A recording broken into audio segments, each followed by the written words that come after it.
तो अब हम करने जा रहे हैं लॉ ऑफ वेरिएबल प्रोपोर्शन या रिटर्न्स टू फैक्टर, इसको ये भी बोलते हैं रिटर्न्स टू फैक्टर। ठीक है, लॉ ऑफ वेरिएबल प्रोपोर्शन क्या बोलता है? Law of variable proportion says that the marginal product of a factor input initially rises with its employment level, but after reaching certain level of employment it starts falling. कि the law of states that कि जैसे जैसे marginal product of factor जो है वो initially rise करता है, मतलब शुरू में वो धीरे धीरे बढ़ता है। ठीक है, जब तक employment level with its employment level, ठीक है, एक सर्टेन एम्प्लॉयमेंट लेवल के बाद वो डिक्लाइन करना शुरू होता है। This is what we known as the law of variable proportion. इसको और डीप में पढ़ेंगे। As we hold on one factor fixed in one factor input fixed and keeping increase the other. जैसा कि हमें पता है कि हम इसमें वेरिएबल फैक्टर के साथ फिक्स्ड फैक्टर जोड़ के रखते हैं, तो फिक्स्ड फैक्टर तो हमेशा फिक्स्ड रहेगा, ये तो चेंज नहीं होगा, तो वेरिएबल फैक्टर चेंज होता रहता है। तो as we hold one factor input fixed keeping increase the other, increase कौन सा करेंगे हम? वेरिएबल फैक्टर, क्योंकि यही चेंज हो पाएगा। The factor proportion changes initially, जो फैक्टर प्रोपोर्शन है वो इनिशियली चेंज होता है। Initially this factor proportion becomes more and more suitable for production and amphi rises. शुरू में ये जो फैक्टर प्रोपोर्शन है क्या कि इसमें वेरिएबल फैक्टर को हम इंक्रीज़ करते रहेंगे और फिक्स्ड फैक्टर हमेशा कांस्टेंट रहेगा। ठीक है, तो यानी एक ही पोजीशन पे रहेगा। उसमें क्या होगा कि जो एमपी है वो शुरू में इंक्रीज़ करेगा। ठीक है, लेकिन एक सर्टेन लेवल ऑफ एम्प्लॉयमेंट के बाद, एक सर्टेन लेवल की रोज़गारी के बाद, एक सर्टेन लेवल के लोगों को जॉब्स देने के बाद production process becomes too crowded, मतलब बहुत ज़्यादा लोग भर जाएंगे इसमें प्रोडक्शन प्रोसेस में, with variable input and fixed factor of proportion becoming less and less suitable for production and MP fall. उससे क्या होगा कि जो वेरिएबल फैक्टर्स हैं प्लस फिक्स्ड फैक्टर जिस प्रोपोर्शन में वो काम कर रहे हैं वो डिक्लाइन होना शुरू हो जाएंगे, या वो फिर वो सुटेबल नहीं रहेंगे उतने एम्प्लॉयमेंट या उतने क्राउडेड लोगों के लिए। उससे क्या होगा, फिर एमपी जो है हमारा धीरे धीरे डिक्लाइन करेगा। मैं उसको और भी ढंग से समझाऊंगा, लेकिन आगे जब आपको धीरे धीरे ये समझ में आएगा। ठीक है, अजम्पशंस क्या है इसकी? अजम्पशंस हैं one factor input is variable factor which is Q is equal to function of x1 and x2 bar. x2 bar का मतलब है फिक्स्ड फैक्टर और x1 का मतलब है वेरिएबल फैक्टर, बार का मतलब होता है constant. All factors are fix, सारे फैक्टर्स फिक्स्ड हैं। ठीक है, it is a short period production function, ये शॉर्ट पीरियड प्रोडक्शन फंक्शन है। ठीक है, अगर आपने वो वीडियो देखी हो जिसमें हम रिटर्न्स टू स्केल और रिटर्न्स टू फैक्टर्स की बात कर रहे हैं, उसमें आप जाके देखेंगे तो शॉर्ट पीरियड में ये लॉ ऑफ वेरिएबल प्रोपोर्शन है। ठीक है, फैक्टर प्रोपोर्शन इज़ वेरिएबल, जो फैक्टर प्रोपोर्शन है वेरिएबल है, मतलब फैक्टर्स जो है वो चेंज हो रहे हैं किस वजह से? वेरिएबल फैक्टर की वजह से, क्योंकि वेरिएबल फैक्टर ही चेंज हो रहा है, क्योंकि फिक्स्ड फैक्टर तो फिक्स्ड ही है, वो तो कांस्टेंट ही रहेगा। Units of variable factor are homogeneous, जो यूनिट्स ऑफ वेरिएबल फैक्टर है वो होमोजीनियस इन नेचर है।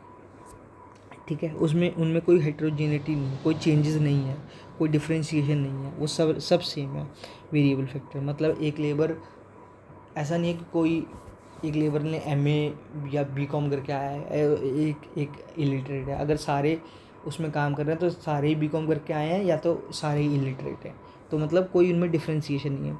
Technique of production does not change, जो आपकी टेक्निक ऑफ प्रोडक्शन है, कोई एडवांस टेक्नोलॉजी अगर काम कर रही है तो वो एडवांस ही काम करेगी, कोई पुरानी अगर काम कर रही है तो कोई पुरानी काम करेगी। ऐसा नहीं होगा कि पुरानी काम कर रही है तो एडवांस आ जाएगी या एडवांस काम कर रही है तो पुरानी आ जाएगी, नहीं, जो मशीन काम कर रही है वही मशीन काम करेगी, उसमें कोई चेंजेस नहीं आएंगे। ठीक है, now let's get to the schedule of this. ठीक है, यूनिट्स ऑफ वेरिएबल फैक्टर क्या है? Units of variable factor x1। ठीक है, क्योंकि हम वेरिएबल फैक्टर जो है वो वेरिएबल है, मतलब वो इंक्रीज़ या डिक्रीज़ हो सकता है, मगर फिक्स्ड फैक्टर तो फिक्स्ड ही है। तो वेरिएबल फैक्टर इसीलिए यूनिट्स ऑफ वेरिएबल फैक्टर क्या है? x1। इसको हम चेंज करना है, पहले 0 था तो 0 टोटल प्रोडक्ट था और 0 मार्जिनल प्रोडक्ट था, फिर 1 हुआ, फिर 2 हुआ, 3 हुआ, जैसे जैसे लेवल बढ़ रहा है 4 5 6 7 8 9, वैसे वैसे टीपी बढ़ रहा है। शुरू शुरू में टीपी 2 हुआ, फिर 5, फिर 9, फिर 12, फिर 14, फिर 15, फिर 15, फिर 14, 12। अब एमपी कैसे निकला? एमपी निकला, MP what was MP? MP was nothing but TPN minus TPN minus 1। मतलब अगर 5 हमारा टोटल प्रोडक्ट है तो ये 5 आया कैसे? ये आया, इसको ऐसे कर दीजिए कि, या फिर ये मार्जिनल प्रोडक्ट 3 ये आया कैसे? ये ऐसे आया कि 5 माइनस 3, 5 माइनस 3 आ गया 2, ठीक है, सॉरी 5 माइनस 2 ये आ गया 3, ठीक है। अगला है 9 माइनस 5, अगला है 9 माइनस 5, 4, 4 आ गया मार्जिन में। 12 माइनस 9, 12 माइनस 9 ये आ गया 3, ये आ गया 3, ठीक है। तो दिस वाज द फार्मूला। और एक और भी था फार्मूला एमपी का, MP is nothing but the change in TP upon change in x1, ठीक है। इसको भी आप यूज़ कर सकते हैं, मैंने बता दिया पिछली वीडियोज़ में भी बता दिया, इसमें भी बता दिया, ठीक है। तो as the number of variable increases, ठीक है, तो टीपी इनिशियली इंक्रीजेज, ठीक है, 2 3 4 ये इंक्रीज़ हुआ टीपी, फिर डिक्रीज़ हुआ टीपी, 3 2 1 डिक्रीज़ हुआ, फिर कांस्टेंट हुआ, ठीक है, 15 15 पे आया टीपी, ठीक है। वहाँ पे भी एमपी डाउनफॉल कर रहा था, फिर एमपी नेगेटिव हो गया, ठीक है, क्योंकि टीपी कम हो गया। This was known as the 3 stage of the law of variable proportion. ये 3 स्टेजेस हैं लॉ ऑफ वेरिएबल प्रोपोर्शन के। पहला स्टेज क्या है? स्टेज ऑफ इंक्रीजिंग रिटर्न्स, जहाँ पे हमारा टोटल प्रोडक्ट जो है वो इंक्रीज हो रहा है एट इंक्रीजिंग रेट, ठीक है। दूसरा क्या है? ये है हमारा दूसरा stage of diminishing returns, MP falls positively and become 0। ये है TP increases but at decreasing rate. देखिए 12 13 12 14 15 तो टीपी तो बढ़ ही रहा है, मगर डिक्रीजिंग रेट से, पहले 3 यूनिट से बढ़ा, फिर 2 यूनिट से, फिर 1 यूनिट से, ठीक है। तो TP increases but at decreasing rate, ठीक है। तो यहाँ पे क्या होगा? एमपी फॉल्स पॉजिटिवली, एमपी गिर रहा है धीरे धीरे। पॉजिटिवली का मतलब इंक्रीज से गिर रहा है, कि मतलब पहले 3 मार्जिनल प्रोडक्ट था, फिर 2 हो गया, फिर 1 हो गया, एंड बिकम 0, और एक स्टेज पे वो 0 हो जाता है यहाँ पे, ठीक है। और थर्ड स्टेज क्या है इसकी? Third stage is MP becomes negative because TP declines, ठीक है। These are the 3 stages of law of variable proportion. ये बहुत इंपॉर्टेंट है, याद रखिएगा, क्योंकि ये आगे बहुत काम आता है, ठीक है। ये मैं इरेज कर देता हूँ, ठीक है। ने तो आई होप आपको ये 3 स्टेज समझ में आ गया। अब इसका डायग्राम करते हैं। अब देखिए, शुरू में हमने क्या बोला? 3 स्टेजेस थी लॉ ऑफ वेरिएबल की। पहला स्टेज क्या है? TP increases at increasing rate, TP increases at diminishing rate, TP declines. यहाँ पे एमपी जो है नेगेटिव हो गया, यहाँ पे एमपी जो है वो 0 हो गया, यहाँ पे जो एमपी जो है वो इंक्रीज ही हो रहा था, ठीक है। ये देखिए 2 3 4 मार्जिनल प्रोडक्ट जो है वो इंक्रीज हो रहा था। इसको बोलते हैं हम इंक्रीजिंग रिटर्न्स। मार्जिनल प्रोडक्ट की जब इंक्रीजिंग रिटर्न्स आती है, सो शुरू में TP increases at increasing rate, ये कर्व है। टीपी इंक्रीजेज एट, थोड़ा और बड़ा करना, increasing rate till B point, TP increases at increasing rate. This point is known as point of inflection, ठीक है। ये पॉइंट को हम बोलेंगे पॉइंट ऑफ इन्फ्लेक्शन, ठीक है। ये है फेज़ वन, ठीक है। अगले फेज़ में क्या होता है?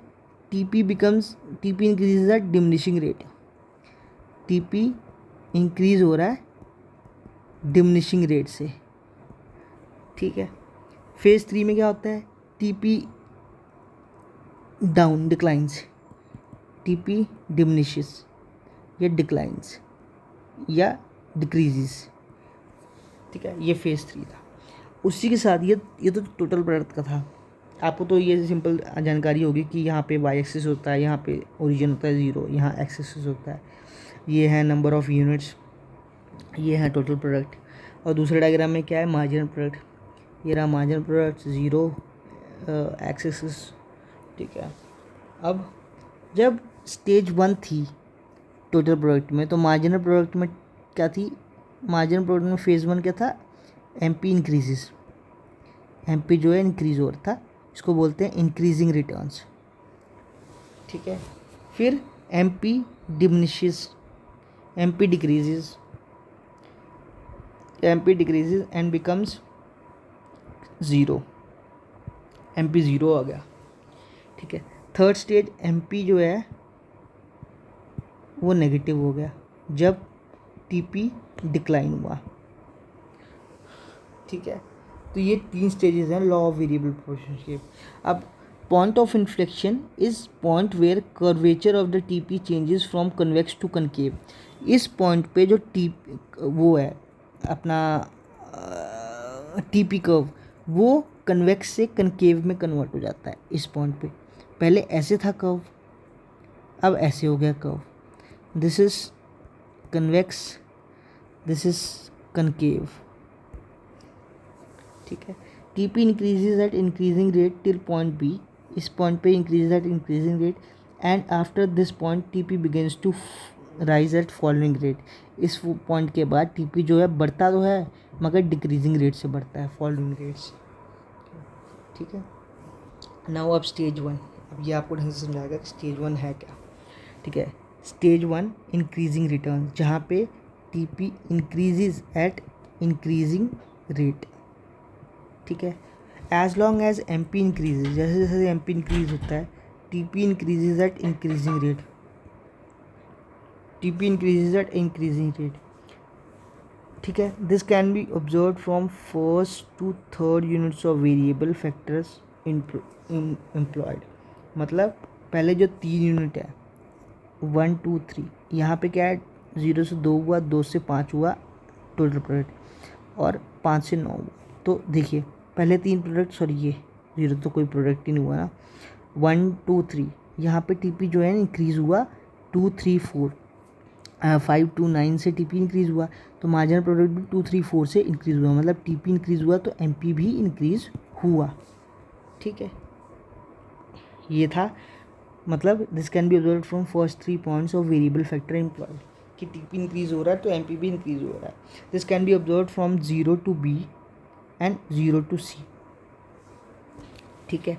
ये क्या बोल रहा है कि 0 to B, this is basically इसी डायग्राम को एक्सप्लेन कर, इसको डिस्क्राइब कर रहा है कि 0 टू बी पे हमारा जो है टीपी इंक्रीज़ हुआ और 0 टू सी पे हमारा जो है एमपी इंक्रीज़ हुआ, ठीक है। The first phase is up to point B, that is point of inflection till MP curve is convex. जो पहला फेज़ है वो सिर्फ पॉइंट बी तक है, ठीक है। इसके बाद पॉइंट फेज 2 शुरू हो जाता है जहाँ पे TP increases at diminishing rate, ठीक है। कॉजेज़ क्या है इसके, इंक्रीजिंग रिटर्न्स क्यों आती है। पहला है better utilisation of fixed factor, मतलब जो फिक्स्ड फैक्टर है उसकी यूटिलाइजेशन जो है वो बेटर हुई है। When increase quantity of variable factor is combined with the fixed factor, then fixed factor is better utilised as MP rises. जब वेरिएबल फैक्टर को हम कंबाइन करते हैं फिक्स्ड फैक्टर के साथ, ठीक है, तो जो फिक्स्ड फैक्टर है उसकी यूटिलाइजेशन प्रॉपर होती है, जिससे कि हमारा एमपी जो है वो राइज होता है। दूसरा क्या है, एफिशिएंट यूज़ ऑफ और यूटिलाइजेशन ऑफ वेरिएबल फैक्टर। जो वेरिएबल फैक्टर है उसकी यूटिलाइजेशन जो है वो एफिशिएंट वे से हो रही है। When variable factor is increased and combined with fixed factor, then variable factor is utilised in more efficient manner as there is division of labour. मतलब जैसे मान लीजिए लेबर जो है डिवीजन ऑफ लेबर मतलब जिस हिसाब से जो एफिशिएंट है उसको इस एरिया में काम दे रखा है। फाइनेंस वाले को फाइनेंस डिपार्टमेंट में काम दे रखा है, लॉजिस्टिक वाले को लॉजिस्टिक में। ऐसा नहीं कि फाइनेंस वाले को लॉजिस्टिक में भेज दिया, लॉजिस्टिक वाले को फाइनेंस में, तो इनएफिशिएंट वे हो गया। मतलब पता हो कि किस लेबर की क्या स्ट्रॉन्गेस्ट एरिया है, उसको उसमें काम दे देना, तो एफिशिएंट प्रोडक्शन होगी उससे। ठीक है, this is called efficient utilisation of variable factor. मतलब आपको ये पता होना चाहिए कि एक लेबर में इसमें क्या गुण है। ठीक है, तो उस हिसाब से उसको काम अलॉट किया जाए।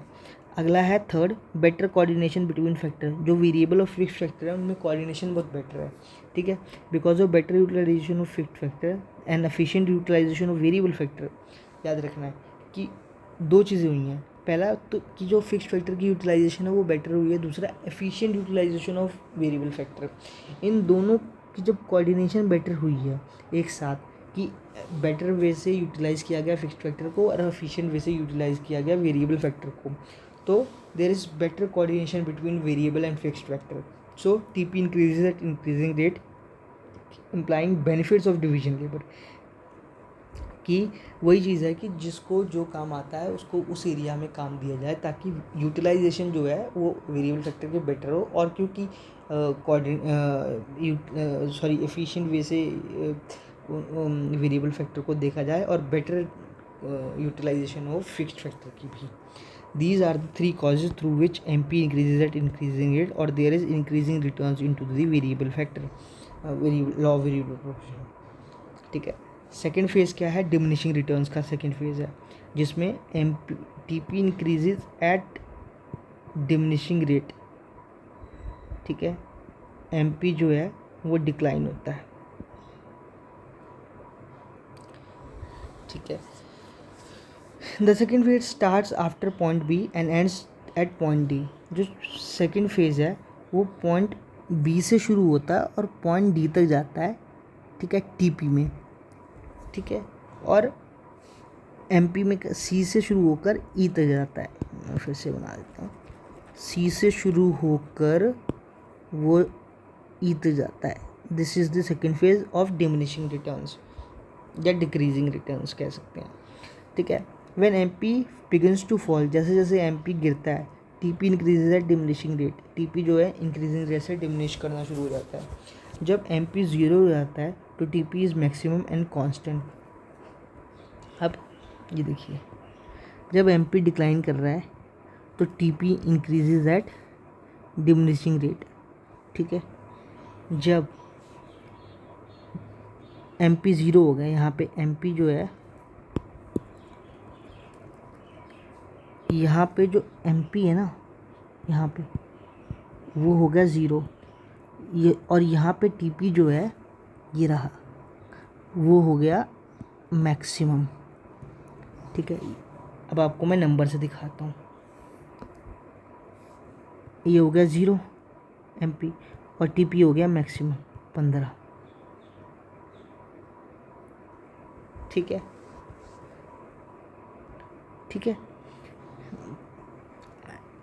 TP is maximum and constant. और कांस्टेंट हो गया क्यों, क्योंकि देखिए 15 नंबर सेम है, मतलब टोटल प्रोडक्ट सेम ही रहा जब एमपी ज़ीरो हो गया।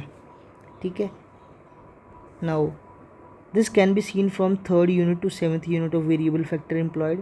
This can also be seen from point B D in T P to C E in M P. वही चीज़ है, वो बता रहा है कि वो बता रहा है कि you can watch this from point 4 to 7 की डिमिनिशिंग रिटर्न्स है। एम पी इंक्रीज तो हो रहा है मगर डिक्रीजिंग रेट से। ठीक है, और वहीं वो बताने की कोशिश कर रहा है कि this can be shown from in diagram from point B to D, this is diminishing returns, point C to E, this is also diminishing returns in M P marginal product. ठीक है, अब ये इसका रीज़न क्या है, क्यों ऐसा diminishing returns क्यों आ रहा है, क्योंकि over utilisation of fixed factor हो गई। मतलब जितना मशीन को आपको यूज़ करना चाहिए था उससे ज़्यादा आपने यूज़ कर लिया। Second one is the imperfect substitution of factors. मतलब जिस फैक्टर को जिसकी जगह लगाना चाहिए था वो फैक्टर उतनी बेटर ढंग से लगा नहीं या इनपरफेक्ट वे से लगा। थर्ड क्या है, poor coordination between fixed factor and variable factor. अब इसको पूरा पढ़ते हैं। Over utilisation of fixed factor. After optimum utilisation of fixed factor it if more and more units of variable factor are added. इसमें law of DMU काम करता है। जैसे जैसे जब एक बार फिक्स्ड फैक्टर की ऑप्टिमम यूटिलाइजेशन हो जाती है तो more and more variable factor जब ऐड ऑन होते रहते हैं ना, वेरिएबल फैक्टर जब ऐड ऑन होने लगते हैं तो फिक्स्ड फैक्टर जो है उसकी ओवर यूटिलाइजेशन हो जाती है। ठीक है, मतलब आप मशीन वही है, आप और लेबर इंक्रीज़ करते जा रहे हो, उस मशीन पे और बर्डन डल रहा है। जहाँ पहले 10 माल मिलता था वहाँ उससे 25 माल बनवा रहे हो या 50 माल बनवा रहे हो, या जहाँ मशीन 10 पैकेट बनाती थी वहाँ उससे आप 50 पैकेट बनवा रहे हो। This is over utilisation. ज़रूरत से ज़्यादा किसी चीज़ को यूज़ कर लेना will bring less and less proportional returns as there pressure on fixed factor. तो क्योंकि ज़्यादा से ज़्यादा प्रेशर पड़ रहा है फिक्स्ड फैक्टर पे, तो वो जो प्रोडक्शन है उसकी डिक्लाइन होनी शुरू हो जाती है। कभी कोई मशीन में लूप होल आ गया, कभी कोई इंजन ख़राब हो गया, कभी कुछ हो गया। ठीक है, तो काम ऐसे बिगड़ा रहता है जिसकी वजह से प्रोडक्शन जो है वो रुक जाती है। Second one is the imperfect substitution of factor. More and more of one factor can not be used in place of other as factor are imperfect substitute. More and more one factor can not be use in place of other. मतलब ऐसा नहीं कि variable factor की जगह fixed factor use कर लिया, fixed factor की जगह वेरिएबल फैक्टर यूज़ कर लिया, क्योंकि दोनों ही अलग हैं, दोनों ही इम्परफेक्ट सब्सटीट्यूट्स हैं। मतलब कि अगर मशीन का काम तो सिर्फ मशीन ही कर सकती है और लेबर का काम सिर्फ लेबर कर सकता है। ठीक है, beyond the limit it is not possible to substitute factor of production, hence MP falls. एक तय सीमा के बाद, एक लिमिट के बाद हम जो है we can't substitute factors of production. मतलब लेबर की जगह ठीक है एक दो प्रोडक्शन में लगा दिया कि मशीन का काम कर लिया या ओवरबर्डन करवा लिया मशीन से, बट हर बार नहीं हो पाएगा वो, जिसकी वजह से क्या है कि MP फॉल कर जाता है। थर्ड क्या है, पुअर कोऑर्डिनेशन है। Increase applications of variable factor with fixed factor beyond a point crosses the ideal factor ratio. मतलब increase application of variable factor with fixed factor की जो कॉम्बिनेशन है वेरिएबल और फिक्स्ड फैक्टर का, जब वो तय मतलब एक लिमिट के बियॉन्ड हो जाता है, ठीक है, एक इंक्रीज्ड फॉर्म में हो जाता है। ठीक है, एक आइडल फैक्टर रेशो होती है ना कि मतलब 4:5 रेशो या 1:2 रेशो में चलाएंगे। मतलब एक मशीन पे 2 लेबर काम करेंगे, या 2:4 रेशो में चलाएंगे। ठीक है, ऐसे चलाएंगे या ऐसे कुछ चलाएंगे। मतलब तो जब आइडल रेशो बिगड़ जाती है, जब काम करने का एक कॉम्बिनेशन बिगड़ जाता है, तो जो MP जो है वो फॉल कर जाता है। These are the 3 main reason why diminishing returns comes into a form. ठीक है, third stage is the negative returns. Negative returns क्या है, when MP becomes negative TP increases, TP decreases. जब MP नेगेटिव हो जाता है, जब MP नेगेटिव हो जाता है तो TP जो है वो गिरने लग जाता है। ठीक है, this can be seen from 7th unit 9th unit. This can B also seen from point D two point E। ठीक है, अब ये कहाँ शो करेगा, ये यहाँ शो करेगा, देखिए। ठीक है, so this is the negative return. MP जो है वो नेगेटिव हो गया, यहाँ से गिर गया। ठीक है, तो TP जो है वो भी गिर गया, डिक्रीजिंग होना शुरू हो गया। ठीक है, ऐसे ही यहाँ पे देखिए 8 to 9 में MP क्या है, नेगेटिव, -1 -2, तो TP जो है 14 से 12 आ गया, 12 पकड़। अब इसका रीज़न क्या है, क्यों ऐसा होता है? It happens because